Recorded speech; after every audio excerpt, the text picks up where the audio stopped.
Hello, Green Timbers. It's been quite a week again.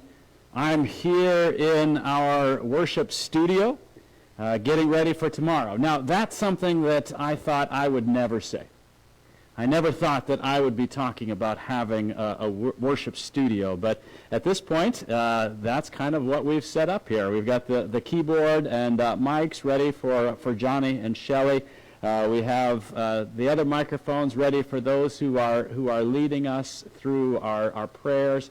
And then, of course, I have my microphone, and we're ready to go. I'm ready to preach, to share the good news tomorrow, and that's what I'm doing right now. But I want to start by just sharing with you a psalm. Psalm 107 says, "Give thanks to the Lord, for he is good. His love, it endures forever. Let the redeemed of the Lord say this, those he redeemed from the hand of the foe, those he gathered from the lands, from east and west, from north and south." You see, some wandered in a desert wasteland. They could find no way to the city where they could settle. They were hungry, they were thirsty, and their lives ebbed away. Then they cried out to the Lord in their trouble, and he delivered them from their distress. He led them by a straight way to a city where they could settle. Let them give thanks to the Lord for his unfailing love and his wonderful deeds for people. For he satisfies the thirsty, and he fills the hungry with good things. I hope that this can give you some words of assurance as we're into this time.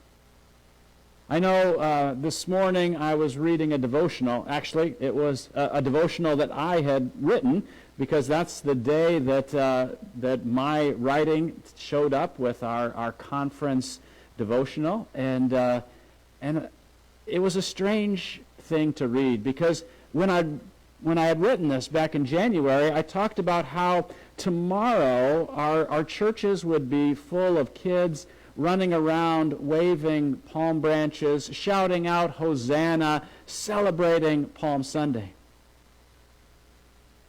But that's not going to be true. We're not going to have kids running around this church. We're still going to celebrate Palm Sunday. But we won't have the kids here to help us do that. Hopefully you have your kids there celebrating Palm Sunday, maybe drawing out, coloring some palms, that kind of thing, and still entering into the day. It's an important part of getting ready for Easter. But the devotional that I wrote way back then talked about the change in the service that happens from when it goes from the liturgy of the Palms to the liturgy of the Passion, and to where this heaviness comes on. And it read a psalm that made me think about depression. It made me think about our experiences with that, and the pain that comes with that, and the hopelessness that comes with that. But I ended with the assurance in that devotional that it's God's salvation that we lean on. It's God's promise of satisfying the hungry and the thirsty. It's God's promise to get us through this wasteland that we might feel like we're in. We are going to get through this. We are going to be back together. But until then, keep doing what you can to reach out to each other. Keep doing what you can to help flatten the curve and to stay inside whenever possible. Continue to worship, engage. Join us on our Zoom things. We have several different options for you throughout the week. Look for opportunities to be together. But even more than that, look for opportunities to be the church, to share with someone in need, to go grocery shopping for someone, to give a call to someone who might be lonely. Keep working at those things. But tomorrow we are going to worship. I'll be here in this studio. You will be in front of your TV or your computer watching and singing along. And we have some new technology that should help make that even more possible. But we're going to start with 9 o'clock prayers on Zoom. Pastor Michelle will be there to lead that through. 10 o'clock we'll start worship. I'll start the live stream a little bit early so you're not just jumping in at the last moment. But come on and come into it with prayer. During that service, we are going to take part in communion. Every first Sunday of the month, we gather and we break bread and we have grape juice together. And I'm going to take us through that liturgy tomorrow. I'm going to take us through that celebration. I just won't be able to share that with you.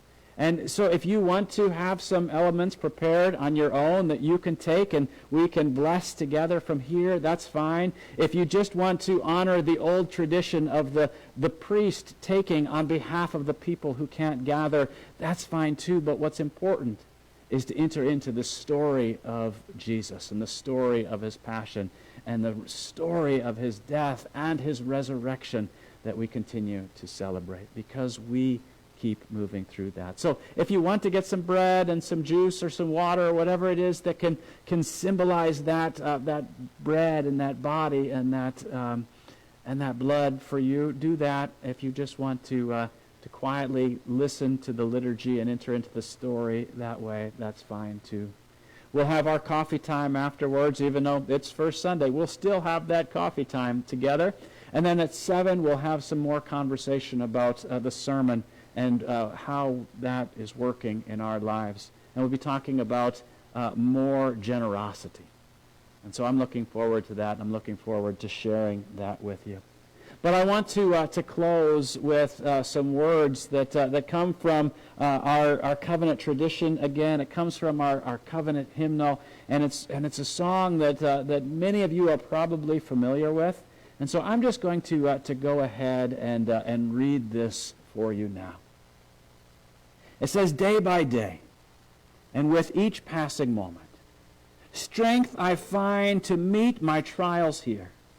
Trusting in my Father's wise bestowment, I've no cause for worry or for fear. He whose heart is kind beyond all measure gives unto each day what he deems best.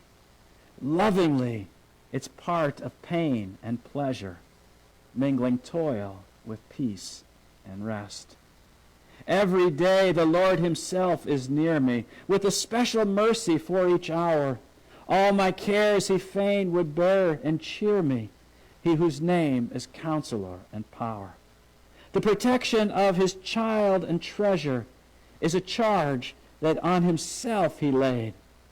As your days, your strength shall be in measure. This the pledge to me he made.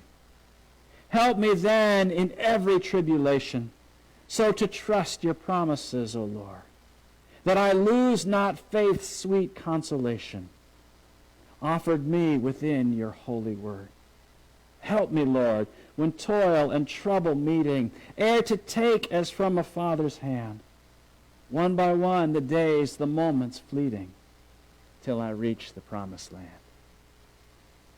Great words of assurance in the midst of doubt and struggle and worry and loneliness.